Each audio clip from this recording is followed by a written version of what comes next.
मैं अक्सर लोगों को सुनता हूँ, और कलाकार लोग हैं और टेक्नीशियन लोग हैं, वो कहते हैं बड़ा संघर्ष, स्ट्रगल स्टोरीज। मैं तो आज भी वो संघर्ष कर लूं। संघर्ष नहीं था वो तो जीवन ज्योति थी। कमाल का था कि जब कुछ भी नहीं था तो कितनी खुशी थी। तो हमारी बिल्डिंग में ही रहते थे, हमारे ठीक फ्लैट के सामने ही आर्ट डायरेक्टर रहते थे एक। अच्छा। आगा जानी नाम था उनका। अच्छा। हमको नहीं मालूम था, उन्होंने देखा किसकी फोटो ले रहे हो, और मैं कुछ लोग बैठे हुए थे उनकी तस्वीर ले रहा। बड़े शानदार पठानी उनका। तो बातचीत होने लगी। उसके बाद मैंने उनको पूछा, हमारी प्रिंट तस्वीरों की, गांव की प्रिंट वगैरह दिखाई, बड़े वो। फिर उन्होंने बताया मैं आर्ट डायरेक्टर हूँ। तो मैंने कहा आर्ट डायरेक्टर का मतलब क्या होता है? तो उन्होंने बताया जो फिल्मों में सेट वेट लगते हैं वो मैं करता हूँ। पूछा उन्होंने मुगले आजम देखी है? तो मैंने कहा देखी है। तो मुगले आजम में जो शीशे का सेट लगा था ना, जो फिल्म कलर होती है और वो डांस वाला जो सेट था, वो शीशे का पूरा सेट जो है वो आगे जाने का लगाया हुआ था। तो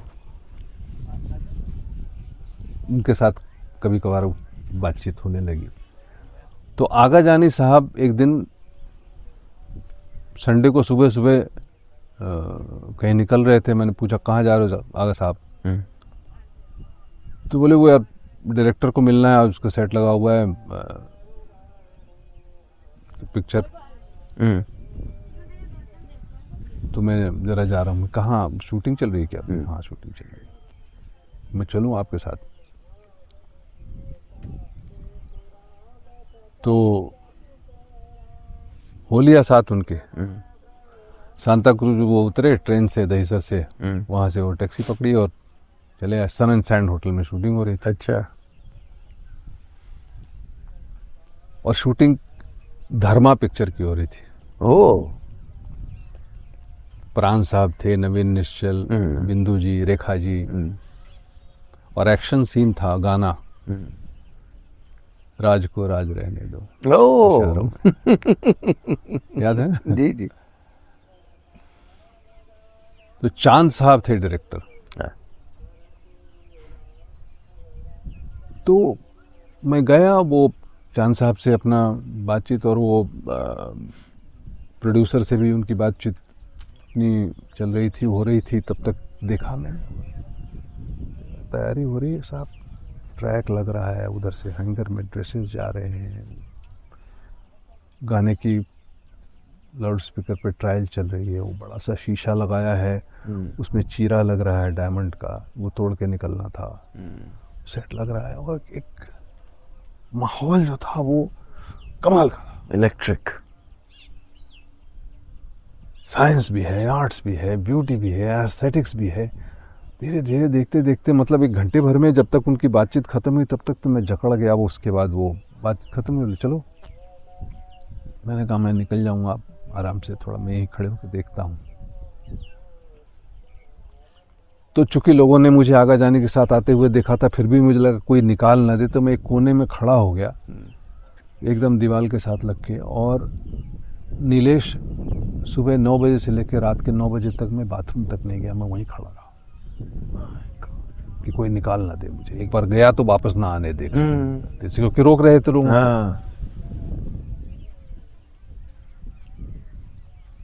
उस दिन शाम तक डिसीजन हो गया कि यही करना है, यहाँ सब कुछ।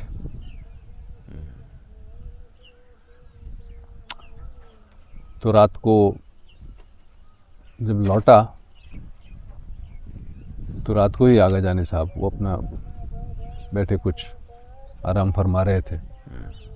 तो मैंने कहा कि बड़े आश्चर्य को, अभी आ रहे हो? हाँ, मैं पूरे दिन देखा। फिर मैंने बड़े एक्साइटेड होकर के क्या क्या सब ऑब्जर्व किया और बताया उनको, तो बड़े वो भी चार्ज हो गए। मैंने कहा अब एक काम कर दीजिए, आप कल एक बार फिर चलिए और चांद साहब से मेरा परिचय करा के मेरे को असिस्टेंट बना दीजिए उनका ना।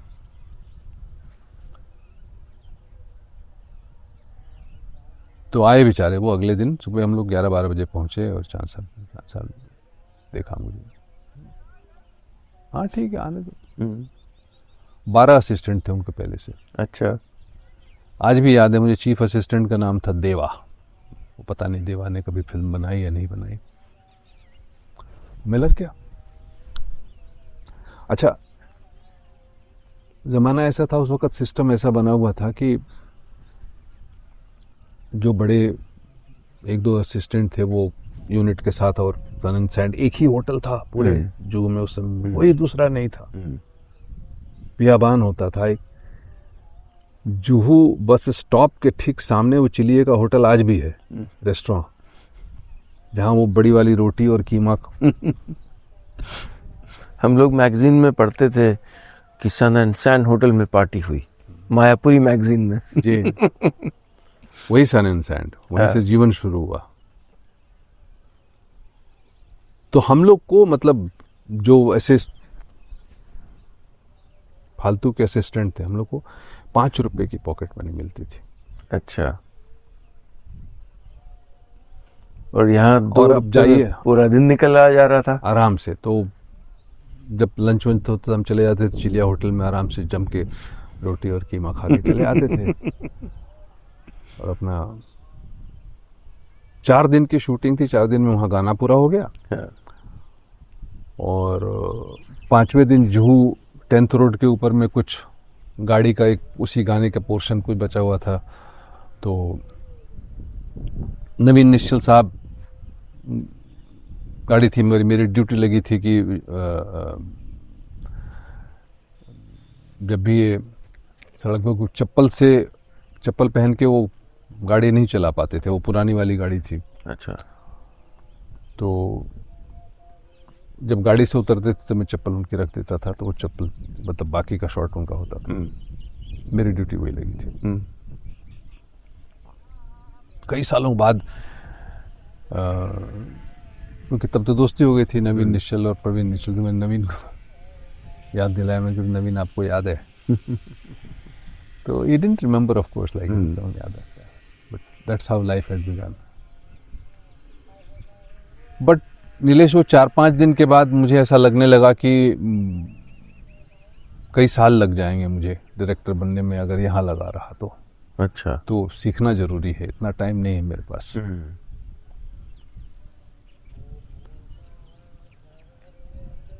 तो मुझे Poona film and television institute का तो पता था ही था। अच्छा। मेरे एक दोस्त होते थे मंजुल सिन्हा, जो दिल्ली यूनिवर्सिटी में मेरे साथ थे। वो भी उनके चाचा थे शिवेंद्र सिन्हा, उन्होंने फिर भी करके एक फिल्म बनाई थी। अच्छा। तो उनके जरिए भी मुझे फिल्म इंस्टीट्यूट का अंदाज था। तो शूटिंग जब शेड्यूल पैकअप हुआ तो ट्रेन पकड़ा, मैं चला गया पुणे। अच्छा। और पुणे में जाके सारा पता किया। उस जमाने में तो थे नहीं ऑनलाइन ब्रोशर निकाल लो, ये कर लो वो कर लो। वही मैं जानना चाहता कि क्या था स्रोत सूचना का, एक ऐसे जाना व्यक्तिगत। अच्छा, मतलब शायद मतलब आप चिट्ठी लिख करके मंगा सकते थे ब्रोशर, वही होता था, तरीका वही था। लेकिन मैंने सोचा यार वीपीपी, हाँ वीपीपी, लौटती डाक से। लौटती डाक से। तो मैं चला गया, जाकर के मैंने देखा खुद, मैंने कैंपस, और मैंने सारा कुछ पता किया वहाँ से। तो कंपटीशन का एग्ज़ाम देना पड़ता था, रिटन, और वक्त था उसमें, क्योंकि उस साल का एडमिशन हो चुका था। तो मतलब अगले साल 73 में एग्ज़ाम्स देना था, 72 में आया था यहाँ पे। और एक ही कोर्स था जिसमें मैं एडमिशन ले सकता था, फिल्म एडिटिंग।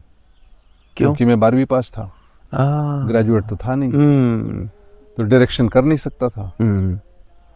और फिल्म एडिटिंग का उस जमाने में 2 साल का कोर्स होता था। अच्छा। एक ही कोर्स था जो 2 साल का कोर्स था फिल्म एडिटिंग का। बाकी हर कोर्स के लिए आपको ग्रेजुएशन चाहिए थी। चाहे आप साउंड इंजीनियरिंग करो तो भी ग्रेजुएशन चाहिए थी, साइंस की, या डायरेक्शन करो तो भी चाहिए थी। कुछ दिनों तक ट्रांजिशन में मैं जुहू बीच पे रहा। अच्छा, हाँ बीच पे हाँ, बीच पे मतलब जो अपने शैक वैक सारे होते थे क्या? नहीं भेलपुरी वाली सब जो पूरा जो अपने भैया लोगों की जमात है ना, तो उन लोगों ने आसानी से एक्सेप्ट कर लिया, मुझे कोई दिक्कत नहीं हुई। तो उसी में एक वहीं कहीं बेंच वेंच जोड़ करके रात को सो जाता था और दिन भर तो अपना घूमना ही था। तब क्या हम लोग के दिन होते थे, मतलब आप शर्ट को धो धा करके वहीं जो एक पब्लिक टॉयलेट थे ना उसमें धो धा करके और सुखा लेते थे। और एक छोटा सा ब्रीफ केस था मेरा, इतना वही लेके आया था। सामान उसमें ज़्यादा ही भरा हुआ रहता था, तो तह लगा करके और उसमें रख के बंद कर देते थे, उसी पे सो जाते थे, सवेरे तक प्रेस हो जाता था वो। आकाशवाणी में बेसमेंट थिएटर होता था अच्छा, उस जमाने में, जहां रात को क्लासिक फिल्में दिखाई जाती थी, अच्छा, हर रात को। तो रे, मृणाल सेन, ऋत्विक घटक, एंटोनियोनी, मेस्टियोनी, मतलब बाकी की सब दुनिया भर की जो फिल्में हैं वो चलती रहती थी रात भर। वही मैंने असनी संकेत रिलीज हुई थी, तो वो लगातार 7 रातें देखी थी। तो वो जीवन, अब इसको संघर्ष थोड़ी कहेंगे यार, ये तो कमाल का जीवन था। तो रेस्टोरेंट में काम किया, 300 रुपये मिलते थे अच्छा, महीने के। अब बचा पा रहे थे अब? पूरे के पूरे बच जाते थे, क्योंकि टिप्स जो मिलते थे उससे मेरा काम चल जाता था, खर्चा है ना। 2-4 प्लेटें भी लगा दी तो मिल जाता था 20-25-50 रुपये। इंस्टीट्यूट चला गया 1973 मई जून में एडमिशन हुआ। तो मेरे पास 8-9 महीने के करीब 3,000 रुपये जमा हुए थे। तो मैंने जोड़ करके देखा तो साल भर की फीस, क्योंकि 300 रुपये महीने की फीस लगती थी। अच्छा। मैंने कहा 1 साल तो पढ़ ही सकता हूँ। उम्मीद थी कि शायद कहीं स्कॉलरशिप कोई मिल जाए, कुछ था, बुक ट्राई किया भी लेकिन नहीं मिला स्कॉलरशिप। तो मैं 1 ही साल इंस्टीट्यूट में रहा। वो साल भर में जितना हो सकता था सीखने की कोशिश की। बहुत लोगों की फिल्म मैंने काटी, कितन मेहता की डॉक्यूमेंट्री एडिट की, किसी का वो डिप्लोमा फिल्म थी उसमें काम कर दिया, साउंड रिकॉर्डिंग में चला जाता था। मैं दिन रात काम ही करता रहता था वहाँ, बड़ा मजा आया। डेविड धवन मेरे क्लास में पढ़ता था, हम लोग साथ में पढ़ते थे। तो साल भर के बाद संजोग ऐसा हुआ कि ये एक्टरों ने मिलके स्ट्राइक कर दी। अच्छा। गिरीश कर्नाड उस वक्त डायरेक्टर हुआ करते थे, उनके साथ जमता नहीं था उनका, तो बंद हो गया इंस्टीट्यूट। हमारे पास पैसे भी खत्म हो गए। तो फिर मुंबई आ गए, फिर काम ढूंढने लगे। तो उसके बाद करते करते जुगाड़ करते करते डॉक्यूमेंट्री बनाने को मिली।